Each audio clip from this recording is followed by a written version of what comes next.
पैदा मैं वैसी काला हुआ था, कुछ काली हरकतों ने मेरा मन वैसी काला कर दिया और काले कपड़े मैं आज अपनी मर्जी से पहन रहा हूँ क्योंकि मैं जा रहा हूँ एक रैमिट चॉइस के इवेंट पे जिसका मुझे इनविटेशन आया था 2 वीक पहले। अकेले मैंने बोर होना था तो मैंने साथ 2 अच्छे दोस्त अपने उठा लिए और मैं पहुंच गया वेन्यू पे। रिसेप्शन पे जब गए तो मैंने अपना नाम देखा, बड़ी खुशी हुई कि बगैर कुछ रखे उन्होंने मुझे अंदर जाने दिया, वरना हर जगह कुछ ना कुछ मुझे रखवाना ही पड़ता है। हमें एक जेट विजिट का कार्ड मिला, फिर हमें रिस्ट बैंड मिले ताकि हम अंदर अपनी एंट्री कर सके। हमने रिस्ट बैंड पहने और हम अंदर चले। मैं भूल गया था ये पाकिस्तानी इवेंट और मैं टाइम पे आ गया था, अभी कोई भी नहीं आया हुआ था इसलिए खाली खाली सीन था। ड्रिंक्स देख के हमने ड्रिंक उठाया। बहुत अच्छा लग रहा है, बहुत ही बढ़िया। मुफ्त की रोटी को तो इनकार हम नहीं करते, जो आ रहा है सो बिस्मिल्लाह। ये जो आप जेट देख रहे हैं ये एक कनकॉर्ड कॉन्फ्रेंस हॉल है मैनचेस्टर एयरपोर्ट के पास। ये एक स्पेशल जेट है जिसके नीचे सारे डाइनिंग टेबल लगे हुए हैं। इस जेट की खासियत ये है, इसको कहते हैं टाइम मशीन। ये 1970s में ब्रिटिश और फ्रांस कोलैबोरेशन में बनाया गया था। अब ये ब्रिटिश से यूएस से जाता था और बिफोर टाइम ये लैंड कर जाता था। कोई इस तरह का सीन है इसका। पूरी इन्होंने हमें इस पे स्पीच दी, बड़ा मजा आया, जेट के अंदर बिठाया। फिर कुछ आर्ट वर्क भी देखे। सबसे बेहतरीन आर्ट वर्क मुझे ये यूएसए का लगा। यूएसए के आर्टिस्ट ने बनाया हुआ था, फलस्तीन से रिलेटेड, इंतहाई खूबसूरत था और मीनिंगफुल था।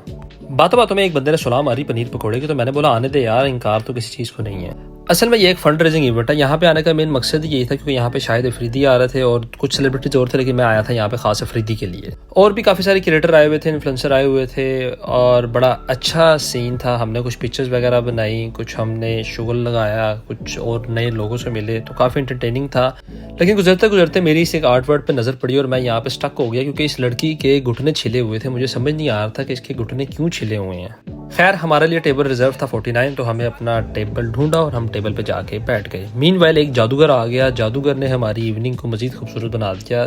ये बंदा भी कमाल का था। इसके पास भी अजीबो गरीब करतब थे। कभी ये फ़ोन का पासवर्ड खोल देता था, कभी ये मेरी रिंग को अपने किचन में डाल देता था, कभी आग लगा के मेरे हाथ में बर्फ़ फेंक देता था। तो इस बंदे ने कोई 15-20 मिनट में हमें कन्फ्यूज ही रखा। लेकिन आल दो हमें सारे ट्रिक्स की समझ आ गई। सारा इल्यूजन था, साइंटिफिक बेस्ड चीज़ें थी, लेकिन काफ़ी इंटरेस्टिंग था। बंदा बहुत इंटरेस्टिंग था, इसने हमें बड़ा एंजॉय करो। लो जी अब आई इवेंट की जान। यार मैंने 2 बंदे ऐसे देखे हैं, एक इमरान खान और एक शाहिद खान अफरीदी। इन बंदों की वाइब भी डिफरेंट है। इनको जब आप लाइव देखते हो ना, क्या बात है इन बंदों की। और हेल्थ के हवाले से बहुत ज़्यादा रहा है और मैं इनका सबका शुक्रिया। खैर मैं क्रिकेट का कोई बड़ा फ़ैन नहीं हूँ, लेकिन अफरीदी लव है यार। सोनू सूद भी वहाँ मौजूद थे, कुछ और सेलिब्रिटीज़ भी थे, लेकिन मेरा फोकस सिर्फ अफरीदी पे था। चलो अब स्टार्टर आ गया, छोड़ो सारी चीज़ें, स्टार्टर पे फोकस करो। यार स्टार्टर हमारे पास था, कबाब थे, समोसे थे, फ्रूट सैलड थे, फ़िश पकौड़ा था। तो हमने बड़े बेहतरीन तरीके से चटनियाँ डाल के सारी चीज़ों को खाया। मेन में हमारे पास लैम था, बिरयानी थी, चिकन का सालन था और मेरे साथ एक फ्रेंड थी जो कि वेज थी और वो हैरान हो रही थी मुझे देख के जिस तरह मैं गोश्त के साथ ज्यादती कर रहा था। उसको बड़ी शर्मिंदगी हो रही थी, लेकिन क्या करें, अब हम